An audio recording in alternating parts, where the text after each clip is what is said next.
NCR में ठंड का सितम लगातार जारी है। प्रदूषण और कोहरे ने मुश्किलें बढ़ा दी है। पहाड़ों पर बर्फबारी से मैदानी इलाकों में मुसीबत नजर आ रही है और हरियाणा में भी ठंड का टॉर्चर लगातार जारी नजर आ रहा है। जो उड़ान सेवाएं हैं वो प्रभावित हो रहे हैं, भी परेशान हो रहे हैं। काफी ज्यादा स्थिति जो है वो खराब अभी फिलहाल देखी जा रही है। येलो अलर्ट भी मौसम विभाग ने जारी किया है। दिल्ली एनसीआर समेत कई राज्यों में कोहरे का असर पड़ता हुआ नजर आ रहा है। पहाड़ों पर बारिश की और संभावना जताई जा रही है। कई जगह ऐसे हैं ऊंचे इलाकों में जहां बर्फबारी हो रही है। दिल्ली एनसीआर सहित उत्तर भारत के कई राज्यों में ठंड और घने कोहरे का असर लगातार बना हुआ है। दिल्ली एनसीआर के साथ साथ उत्तर प्रदेश, पंजाब, हरियाणा, राजस्थान में भी घने कोहरे का प्रकोप देखने को मिला, जिससे जनजीवन प्रभावित हुआ है। इससे घने कोहरे के कारण ट्रेनों की रफ्तार धीमी पड़ी है। उड़ानों पर भी असर पड़ रहा है, जिसकी वजह से यात्रियों को घंटों तक इंतजार करना पड़ रहा है। ये इंदिरा गांधी एयरपोर्ट की तस्वीरें हम आपको दिखा देते हैं, जहां पर देखिए उड़ानें प्रभावित हो रही है क्योंकि जीरो विजिबिलिटी है, ऐसे में टेक ऑफ नहीं कर सकते हैं। तो इस वजह से भी उड़ानों पर इसका काफी असर देखने को मिल रहा है। कोहरे का येलो अलर्ट भी जारी किया गया है।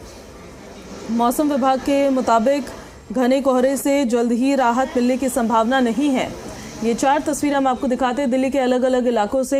इंडिया गेट से ये तस्वीरें देख लीजिए आप। सवेरा होने से पहले की ये तस्वीरें हैं, जहां कोहरे की एक चादर छाई हुई आपको नजर आएगी। दिल्ली एम्स से तस्वीरें हम आपको दिखा देते हैं। रिंग रोड देख रहे हैं आप, ड्रोन व्यू जो है रिंग रोड का है ये, जहां पर देखिए ठंड लगातार बढ़ती नजर आ रही है। दिल्ली रेलवे स्टेशन की भी कुछ तस्वीरें हम आपको दिखा देते हैं। वहां भी क्योंकि प्रभावित हो रहे हैं, असर पड़ रहा है, इस वजह से वहां यात्री परेशान हो रहे हैं। आईजीआई एयरपोर्ट की तस्वीरें हम आपको दिखा देते हैं। जो उड़ानें डीले हो रही है उनसे जुड़ी भी जो अपडेट सामने आ रही है आप तक हम पहुंचा रहे हैं। तो ऐसे में देखिए इस घने कोहरे ने जनजीवन पर एक गहरा असर डाला है। ट्रेन्स अपने डेस्टिनेशन पर देरी से पहुंच रही है। कई जगह पर ट्रेन को रुकना पड़ रहा है।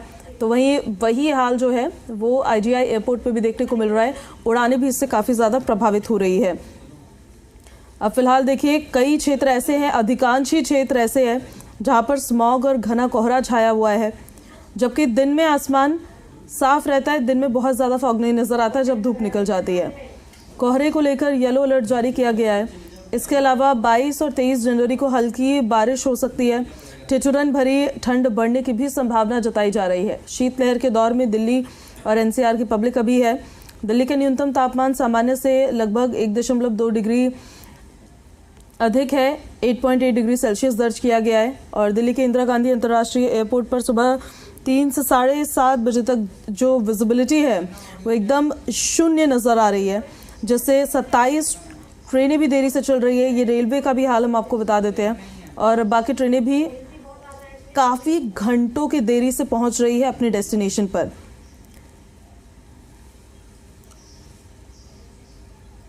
तो दिल्ली एनसीआर में ठंड का सितम लगातार जारी है। और जी मीडिया संवाददाता नीतू झा दिल्ली से लाइव कनेक्ट हो गए हमारे साथ। भूपेश प्रताप सिंह ग्रेटर नोएडा से कनेक्ट हो गए हैं। शशि नायर हिसार से कनेक्ट हो गए हैं हमारे साथ। नीतू, पहले आपका रुख कर लेते हैं। ये बढ़ती ठंड, स्मॉग, घना कोहरा जनजीवन पर किस तरह से प्रभाव डाल रहा है, ये क्या असर नजर आ रहा है, और स्थिति भी जरा बता दीजिए कि आने वाले दिनों के लिए मौसम विभाग ने क्या अपडेट दिया है। नीतू, हमारी आवाज आप तक पहुंच रही है? बिल्कुल पूजा, देखिए साफ तौर पर अगर आप अभी मौसम की बात करें तो दिल्ली एनसीआर में मैं ये ज़रूर कहूँगी कि बीते 2-3 दिनों में आज जाकर मौसम में थोड़ा सुधार ज़रूर देखा जा रहा है, दर्ज किया जा रहा है। वहीं अगर हवा की रफ्तार की बात करें तो इसमें ज़रूर इजाफा हुआ है। यही वजह है कि आज आपको सड़कों पर कोहरा नज़र नहीं आएगा। लगातार जो हम दिल्ली एनसीआर पर दर्शकों को तस्वीरें दिखा रहे थे, जिसमें ये दिखा रहे थे कि इंडिया गेट नज़र नहीं आ रहा, राष्ट्रपति भवन नज़र नहीं आ रहा, लेकिन आज तस्वीरें ऐसी नहीं है। सुबह 8 बजे का वक्त है और फिलहाल विजिबिलिटी काफ़ी अच्छी बनी हुई है। मौसम विभाग की तरफ से इसको लेकर अपडेट भी आया कि सुबह एयरपोर्ट के करीब जो विजिबिलिटी थी वो 200 से 500 मीटर थी, लेकिन अब ये बढ़कर 500 से 1000 मीटर तक पहुंच गई है। यानी विजिबिलिटी की स्थिति में पहले से काफ़ी ज़्यादा सुधार हुआ है। वहीं अगर आप बात मौसम की करती हैं तो मौसम विभाग ने साफ तौर पर कहा है कि आने वाले इस हफ्ते यानी जो अभी हफ्ता आ रहा है उसमें पहाड़ी इलाकों पर लगातार बर्फबारी का जो सिलसिला है वो जारी रहेगा और इसी की वजह से मैदानी इलाकों में एक बार फिर से जो ठंड है लोग वो ज़रूर महसूस करेंगे। इसके साथ ही एक एक्टिव वेस्टर्न डिस्टर्बेंस भी आने वाला है पूजा, जिसकी वजह से एक बार फिर से दिल्ली एनसीआर में बारिश जो है वो देखने को मिलेगी। लेकिन फिलहाल थोड़ी राहत ज़रूर है इससे, लेकिन अभी घने कोहरे को लेकर एक अपडेट ज़रूर सामने आया है, यानी अभी हमें कोहरे से राहत नहीं मिलने वाली है। 2 से 3 दिनों तक के लिए कोहरे का फिर से अपडेट है, क्योंकि देखिए जैसे ही बारिश होगी मौसम में नमी आएगी तो ये कोहरे का रूप ले लेगा।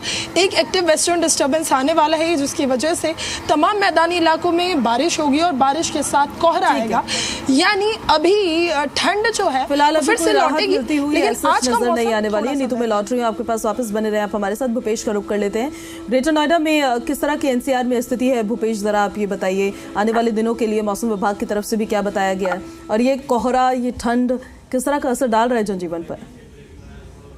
पूजा देखिए, बिल्कुल अगर ग्रेटर नोएडा की बात करें तो आज एकदम मौसम साफ है। हालांकि हल्के हल्के बादल जो है वो आसमान में छाए हुए हैं और हल्की हल्की हवा भी चल रही है। हवा की वजह से ठंड का जो स्तर है वो कहीं ना कहीं बढ़ा है। अगर तापमान की अगर बात करें तो वो करीब 11 डिग्री और 10 डिग्री है। लेकिन सबसे बड़ी बात है कि कहीं पर भी आज कोहरा नजर नहीं आया, जो पिछले 2 दिन पहले नजर आया था। कोहरे की वजह से ज्यादा जनजीवन जो है अस्त व्यस्त होता है, उसकी वजह से ज्यादा परेशानियां होती है और लोगों को काफी दिक्कतों का सामना करना पड़ता है। लेकिन आज कोहरा बिल्कुल भी नजर नहीं आ रहा है, विजिबिलिटी काफी ज्यादा है और ना ही उस तरह का पारा गिरा है। लेकिन एक बात है कि जिस तरह से बादल छाए हुए हैं, बारिश की संभावना जरूर बताई जा रही है और मौसम विभाग का भी कहना है कि अगले 1-2 दिन में जो बारिश है वो बारिश हो सकती है। बारिश की संभावना बहुत ज्यादा है। और इसके अलावा अगर बारिश के अलावा बात करें तो जो बर्फबारी हुई है पहाड़ी इलाकों में, उसके बाद जो शीतलहर चल रही है उससे ठंड बढ़ रही है। और अभी भी हम यहाँ पर खड़े हैं, अभी भी जो हल्की हल्की हवाएं वो चल रही है, उसकी वजह से जो ठंड है वो ज्यादा महसूस हो रही है। तो कुल मिलाकर अगर ग्रेटर नोएडा की बात करें तो ग्रेटर नोएडा में